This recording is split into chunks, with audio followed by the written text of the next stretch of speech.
Hi, welcome to this week's Sales Sleuth video. I'm Jen Hiltonen with Wild Fig Marketing. And I'm Curious Vitala, the Chief Creative Officer at Wild Fig Marketing as well. Thanks for joining us today. We thought it might make sense to talk about data and analytics and metrics and how that can really help you as a sales leader and a business owner evaluate what's going on with your sales team.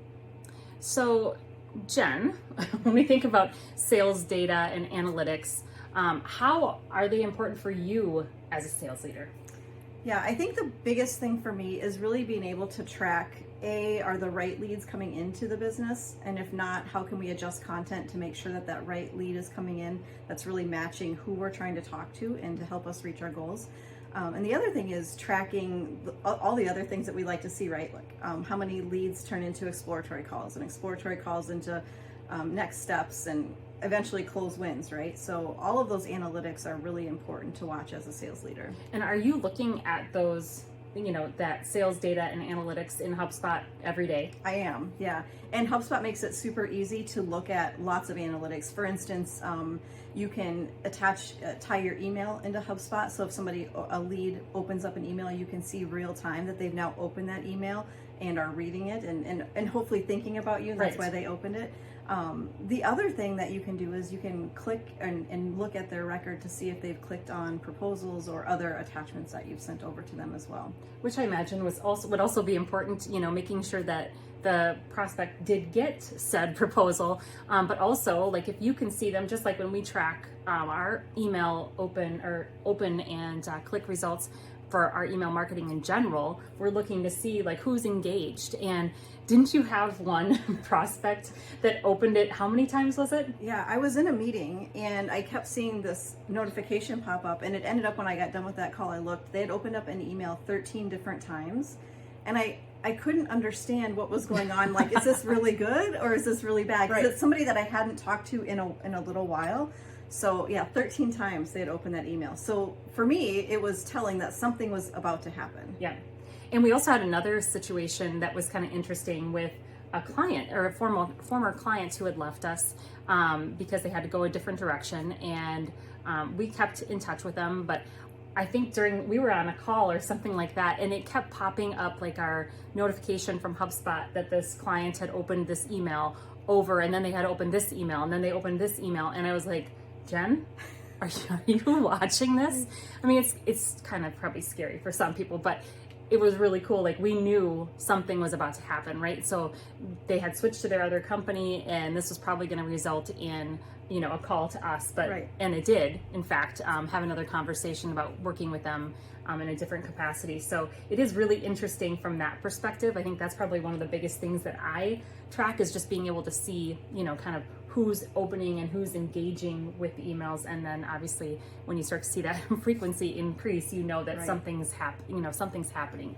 Well, and I think it really helps as somebody in sales, you start seeing these actions, and now you can figure out how's the best way to respond to that action, right? So you don't want to be too creepy and pick up the phone and call them right away. At least I don't, that's not my style. But it gives me some indication in how to be kind of prepared for that next step. And if something doesn't happen, quickly, then I can reach out and let them know that I was thinking about them as well. For sure. No, that makes sense. Do you feel like as a business owner, there are certain analytics that I know we talked about email open rates, but are there anything else that you look at as a business owner? Yeah, I think one of the things that's probably been more, top of mind recently is we've been running some different campaigns. So the chunky mail campaigns is what we call them. And we're spending a good, chunk of change on making these, on doing these campaigns. And so, being able to, like you said, track and see, like, not only like what are we spending, but then how many calls has that resulted in, how many, meetings, proposals, so that we know that we're putting our money in the right spot, and that we're investing in the right spot. So versus if we try something and it doesn't, well, first of all, if you're not tracking it, if you're not measuring it, you don't know if it's worked or not. And I would say we've probably seen clients that are in that scenario when we ask them, like, hey, what's generating the most return on investment for you, or what's bringing in the most leads? Like, oftentimes if they don't have a good system like HubSpot, in place, they can't really answer that question. And so you don't know if you're just like throwing money, out the door, or if it's actually effective. So I would say that being able to track and measure like the quality of the leads, how many are coming in, and knowing that where we're spending our money is making sense. And the other I would say is, because obviously we're creating content not only for ourselves but for our clients, so making sure that the content is resonating with those people that we're sending it to, I think is also a really big thing. One of the things that I really like about Hubspot, and that's obviously the tool that we use, that's why we keep talking about it. You might use a different tool, but one of the things I really like is you can create dashboards to show you what analytics are most important to you. So as a business owner, your dashboard and the reports that you can see quickly at a glance can be different than as a sales leader what I see. So I'm maybe more interested in how many leads are coming in and then what the sales team is doing with those leads and kind of what they're turning into. And you might be more interested in, okay, X number of leads came in, X number of dollars closed, and just like that bigger picture. For sure. Where I more need to be in the weeds a little bit. So the nice thing about that is setting up those custom dashboards to really reflect what each of us needs to see, and again, what the sales team wants to see on their dashboard as well. Yeah, and that brings up a good point too, because for us, in terms of knowing what's in your pipeline and where we're sitting, like if we have a whole ton of new prospects that are going to probably be coming on board, we also need to be staffed for that too. So that would be another thing that, until you said that, I forgot all about the dashboard part, which is really key. And like I said, they're super easy to work with, and to just be able to see at a glance like how things are going from a sales and marketing perspective, I think is really, really helpful. I agree.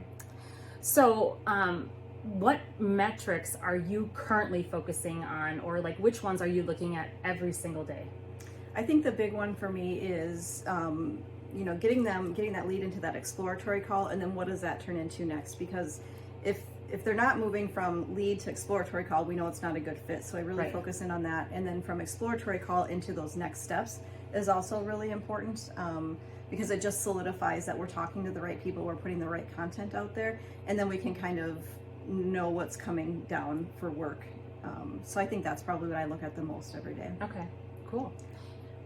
I thought of we do this all the time on Zoom too. It's like when we're like about like on a meeting, it'll be like we'll both lean forward and like I'm gonna go hit the unmute button. So sorry. Go ahead. No, I was just, it made me think that the HubSpot deal, the pipeline and how you can look at that is also really convenient, and it has like this nice easy drag and drop feature. So it's not like you have to go into this record, change this, change that. It's really super user friendly and fast. So I can quickly look at the deal pipeline and see who's in that next phase and kind of what's going to happen next. And you don't need to have like a master's degree in technology in order to figure it out, which is huge. Yep. I think for like when I look at like we've been with HubSpot now for I think almost 3 years, and just how much more sophisticated our business has become. Like we talked about, everything just from being able to track and see like what leads are coming in, are they the right leads, what are they engaged with. I mean, all of this information is so helpful. So I would recommend, if you aren't using something, most of the tools that you will find online right now, whether it's email marketing, like, Constant Contact, or using a tool like HubSpot, they all have the ability to track and measure. So first and foremost, if you're not doing that, make sure you're using a tool like that to be able to track that information and see what's happening, looking for trends, etc. But then the second part of that is actually doing something with that data, so knowing that you're spending the money in the right spot, or not. And we've got a bunch of information that we put together. We actually wrote an ebook, and we've got several blogs out there on data and metrics and how to know like what's actually working. So we'll put that on our website so you can go and find it there. But hopefully this has been helpful for you to think about like what are those numbers that you maybe should be tracking that you're not currently, and making sure that you get a tool that can help you to do that. So if you have any questions about HubSpot or anything sales, like that, sales or marketing related, we'd love to chat with you more.